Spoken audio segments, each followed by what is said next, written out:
What's up, guys? It's Palps here with another video. Just going to talk about some of the most annoying things in the world. First off, people who are too clean. Like, what are you hiding? Can you imagine that type of person? What do you like to do for fun? Oh, I like to clean. That's my hobby. Dude, what? Go outside. Go back to the drawing board. That's not good enough. Cleaning is not a hobby. Cleaning is a chore. These people give off really organized, clean freak vibes. I'm already skeptical and super sus. These are the type of people that say Swiffering is their hobby. That just tells me you're one small step from being a Patrick Bateman. This is the kind of person that's just super awkward when you haven't seen for a long period of time. You know what I mean? Say it's someone at the office or someone you're a friend with, and maybe you'll just go a week or so, or 2 weeks, or maybe a month. You guys are tight. Say you have a good background, and then it's like you need to have some time to warm up, and it's kind of awkward. It's like, or what? Are you a narc? Why are you being so weird, man? Like, we're cool. We're past this. And it's just like, no, you got to be like, oh man, how's your weekend? The weather? And in your head, you're like, dude, why are we doing this bullshit? I actually had this buddy from college. We got a job at the same firm, and he had worked there for a year while I was at school, and I came back. And it had been a year, and this is my boy. And I could tell he'd been in the corporate world for so long that when I started working and he was seeing me every day, he didn't know. That was so new to him, seeing a homie in his like professional work environment, and he acted super weird every time I saw him and passing in the hall or something. He would be like a robot and be like, hello, nice to see you.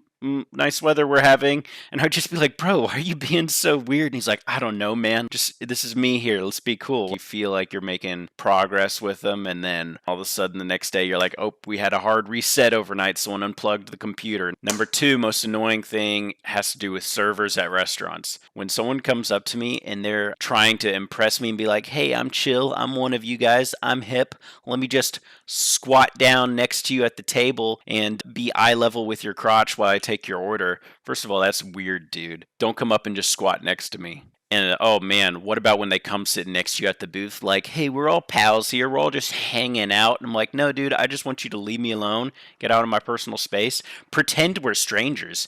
It's good we're strangers. I came with friends. I'm not looking for another one. So stand there. Don't squat and be weird. Yeah, and this is the same type of person who will say, oh, I'm sorry, I don't have any of that in the back, whether that's a restaurant or sometimes even just convenience stores. They're like, yeah, sorry, I'm all out of that. I don't have any of that. What do you mean you don't? You don't own any of this stuff. This isn't your equipment that you have that you're in full control of. It's owned by that restaurant or company. It's not yours in that possessive way where you're just doling it out and you're like, oh man, my pockets are empty. I don't have any more of that. I hate that terminology. It's super weird.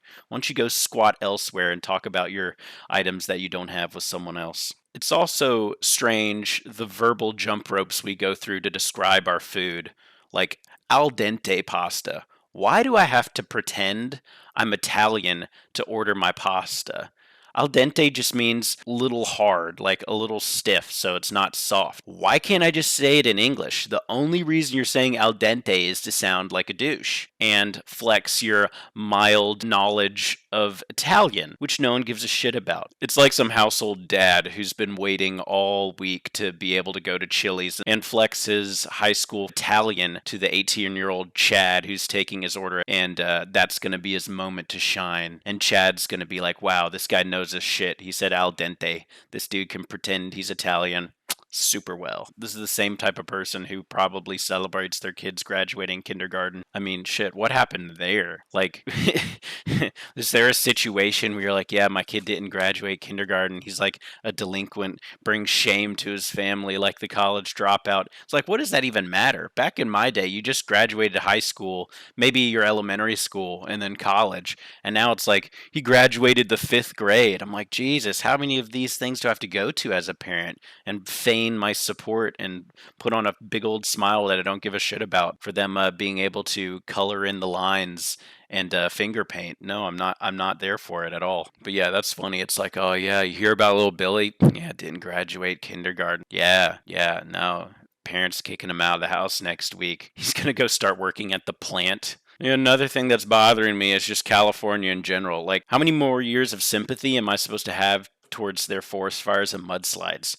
First of all, those forests are arid and they're actually made to combust over time. They're not old growth forests. That's part of their natural lifespan is to burn and regrow from the ashes. It's a part of the nutrient cycle there, and it's just the climate. How about you don't build houses in this area? Funny enough, people just keep doing it. So if they're going to keep being stupid and making those decisions, I'm going to keep ignoring them and pretending nothing's wrong. I'm running out of sympathy there. And the mudslides, this is all information they can look up on GIS, look at the topography, do soil studies, and anyone could tell you that is all clay, wet soil that's prone to erosion, and maybe not build your McMansion up there and then rebuild it after a big rain. And then we have to do some relief fund that Oprah publicizes, and I don't have to care anymore. How about just don't build in stupid locations? Yeah, and Californians with their water. Yeah, let's build LA, this giant mecca in a desert where there's no natural water resource, so we have to pipe it from the Sierra Nevadas, steal all their water, and drain that farmland from their natural water resource.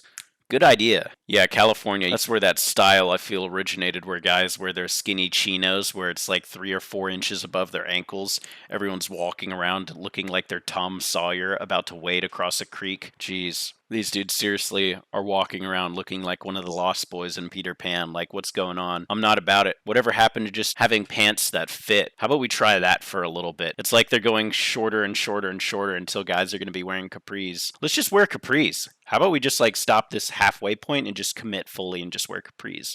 I'm more for that. Dude, my last thing has to do with the X-Men, and it's been bothering me a long time.